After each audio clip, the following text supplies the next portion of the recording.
In today's tutorial, I'm going to show you guys how to resolve if you're noticing your Microsoft Compatibility Telemetry is experiencing a very high amount of disk usage on your computer. So this should hopefully be a pretty straightforward tutorial, and without further ado, let's go ahead and jump right into it. So we're going to start by opening up the start menu. Just left click on the start button one time. Type in local group policy. Best match, come back with edit group policy. You want to left click on that. This tutorial will apply for those running Windows 7, Windows 8, and Windows 10 Professional and Higher editions. So unless you're running Windows 10 Home, this tutorial is not going to apply for you. So anyway, once we're in the local group policy editor here, you want to go ahead. So now let me make this screen a little bit wider here. And underneath computer configuration, you want to expand the administrative templates folder, and then you want to expand Windows components. You want to left click on where it says data collection and preview builds, and on the right side there should be something that says allow telemetry. Double click on it.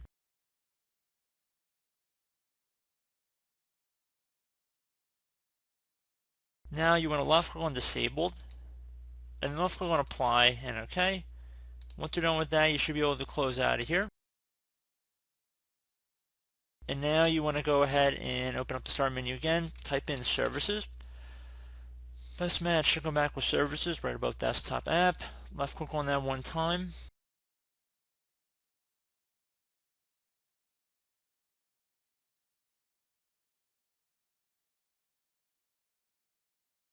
Now you want to scroll down on this page until you get to connected user experiences and telemetry. So it shouldn't be too far down on the page here. Double click on it.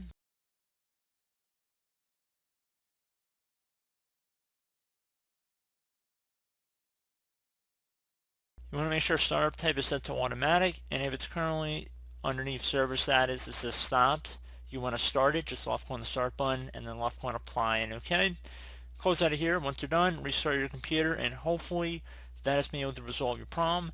The services method, hopefully that would maybe be able to work for Windows 10 Home Edition, but I know this tutorial is really not geared towards that. But if you're running Windows 10 Home, just make sure that service in the services window was turned on and is set to automatic.